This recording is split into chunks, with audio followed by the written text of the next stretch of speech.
मुनीर की 12 दिन हलक सूखी रहेगी। पाकिस्तान बॉर्डर पर गरजेंगी तोपें, जुटेंगी तीनों सेनाएं। भारत ने जारी किया नोटम। भारत की तीनों ही सेना 12 दिनों तक पश्चिमी सीमा पर हाल के वर्षों का सबसे विशाल संयुक्त युद्धाभ्यास को अंजाम देने जा रही है। इसके लिए नोटिस टू एयरमैन वाली चेतावनी जारी कर दी गई है और विश्लेषक बता रहे हैं कि इस नोटम के माध्यम से जो चेतावनी दी गई है वह बहुत ही असामान्य है। पाकिस्तान और पाकिस्तानी सेना पर 12 दिन बहुत भारी गुजरने वाला है। भारत की तीनों सेनाएं अगले 30 अक्टूबर से 10 नवंबर तक पश्चिमी सीमा पर संयुक्त युद्धाभ्यास करेंगी। ऑपरेशन सिंदूर के बाद ये सबसे विशाल युद्धाभ्यास है और जिस तरह से हाल ही में सक्रिय इलाके में पाकिस्तान के 80 मुनीर की सेना की नापाक गतिविधियां सामने आई हैं, उसको देखते हुए इस युद्धाभ्यास के मायने और बड़े हो जाते हैं। भारतीय सेना, भारतीय नौसेना और भारतीय वायुसेना के जॉइंट मिलिट्री ऑपरेशन को त्रिशूल युद्धाभ्यास का नाम दिया गया है।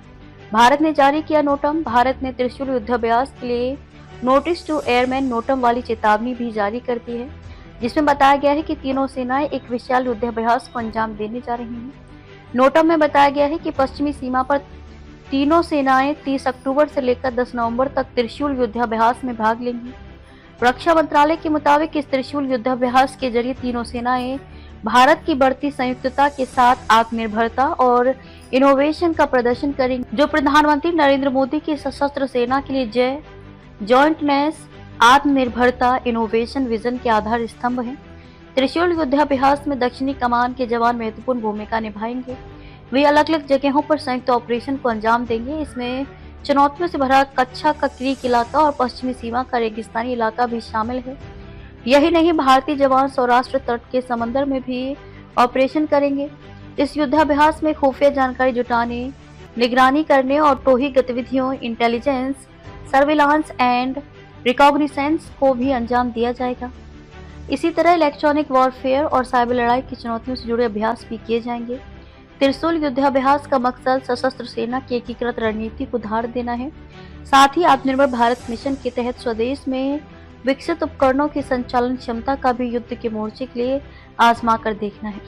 यह जानकारी रक्षा मंत्रालय की ओर से जारी बयान में दी गई है, क्योंकि बढ़ते जोखिमों से सशस्त्र सेनाओं को हर स्थिति में तैयार रखने का काम किया जा रहा है।